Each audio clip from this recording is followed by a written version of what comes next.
Alright, good morning mga kasiyaw. Diba? Dito tayo ngayon sa bundok na naman. Dito naman tayo uli. Ayan.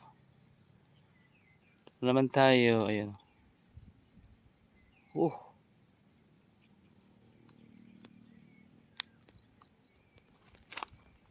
Okay, gandang pagmasdan ng tanawin. Ayan. Alright, so yan. O, diba? Ayan yung bahay na naman. Baling sa sayaw to, baling sa sayaw na ibon to, di ba? Oo, balin sa sayaw. So, daming balin sa sayaw. Ayan o, daming liparang mga ibon. Balin sa sayaw.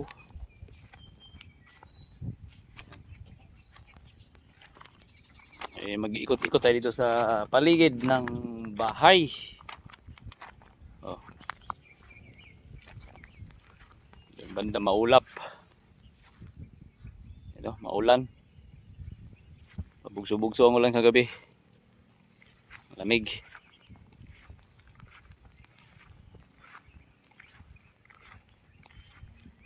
Wala ka ibang maririnig dito mga huni ng mga ibon. Tiktilaok ng manok.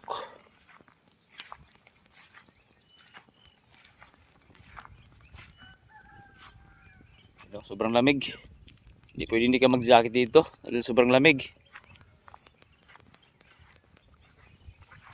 Lakad lang tayo dito sa paligid.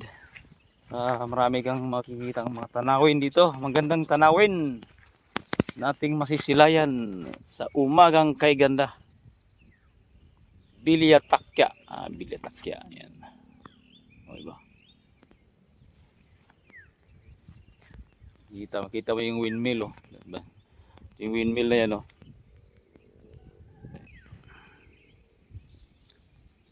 Okay, makikita din dito abot yung windmill, oh. Yan. Windmill ng Pilya. Makikita din pala dito. Pag maganda yung panahon. Maliwanag. Ayan, oh.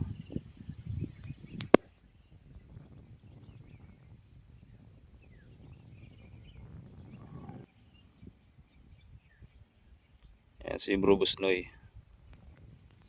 Saan mo ta Bro Busnoy? Diyan di Banger.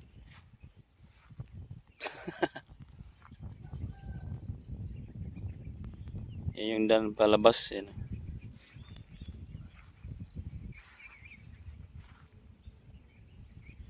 Ay, yung arko. Bilya Takya. Ayan. Yung arko. So, yung mga bahay din ito. Kabahayan. Medyo may distansya yung mga bahay dito. Ayan. Okay, so.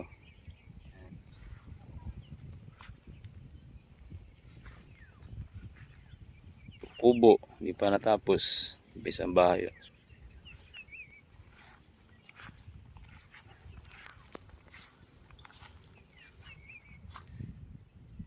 Ayan yung likuran. Ang bahay na aming tinutulugan.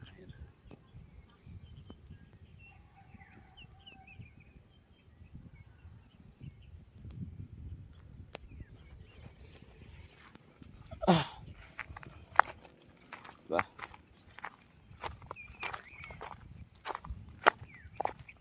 Samantalahan natin pagkakataon dahil bibihira lang tayo makakakyat dito. Hindi lang dahil kay Tulka Corridas. Hindi tayo makakarating dito. Ayan. Magandang tanawin, no? Uhahay! Umagang kay ganda. Ayan. Ito naman yung kabilang side. Yan yung bandang Marilaki. Ayan. Infanta Quezon. Silong maulap. Bumabang ulap.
Ayan, kinaumagahan, nag-umpisa ng vlog ng ating Bro Busnoy.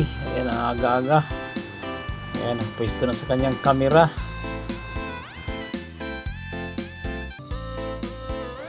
Ayan, dahil ito lang pagkataon na makarami kaming video na makukuha para may makontent kami. Bago kami umuwi ng Manila, marami kaming marirecord para may pang-upload. Alright, so enjoy lang kayo sa aming mga video. Ayan, dahil maulan pa, naghihintay pa kami kung kailan titilang ulan dahil may bala kaming manguha ng buko bago kami umuwi. Simula pa kagabi pa yung ulan na yan, pabugso-bugso pa kagabi dahil may bagyo.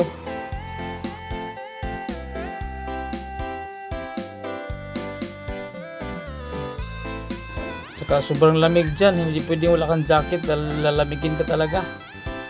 Dagdag pa yung ulan, lalong lumamig.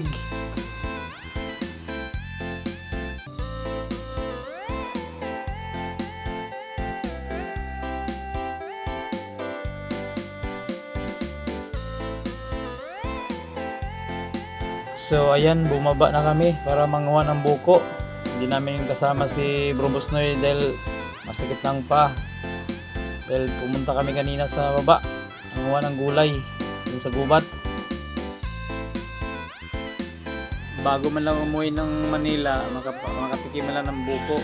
Sarap yung buko, presko. Ganda yung bagong pitas kaysa yung bibili ka dun sa tindahan. Sinama namin si Ubit para si Ubit yung manungkit ng buko.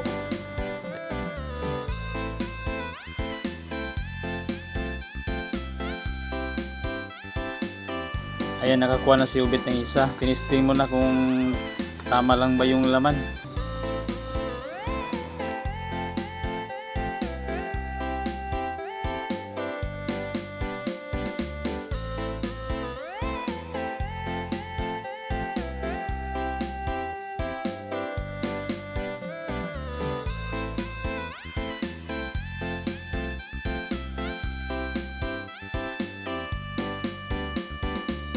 Sarap sa pakiramdam, makainom mo lang ng fresh na buko.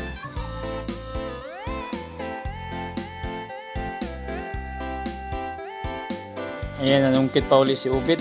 Ubusin yung isang buwig. Dali namin sa taas para makainom din si Bro Busnoy.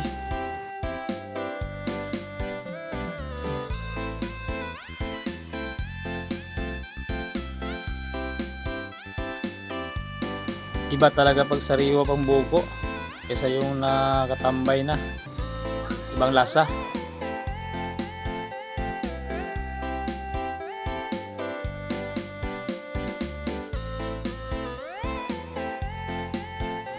Ayan, huling sungkit ni Ubit, laglag yung dalawa para makauwi na.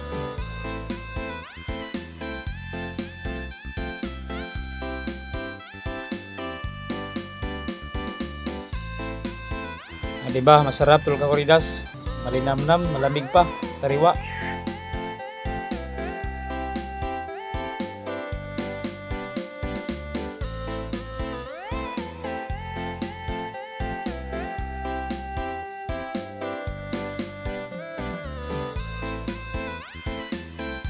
So ayan, pauwi na kami. Ibit-bit na kami buko para kay Bro Busnoy. Kainom lang ng presko ng buko.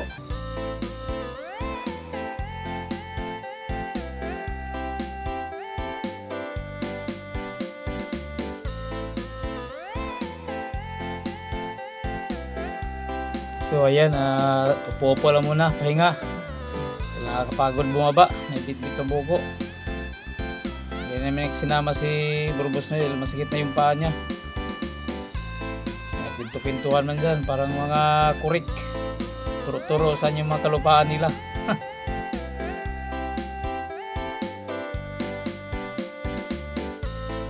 So ayan, binuksan na ni Bro Busnoy ang kanyang buko. Ayan. Pagkatapos niya na uminom, pupunta na sa kabilang bahay dahil mag-aalmusal na. Tinawag kami para mag-aalmusal daw.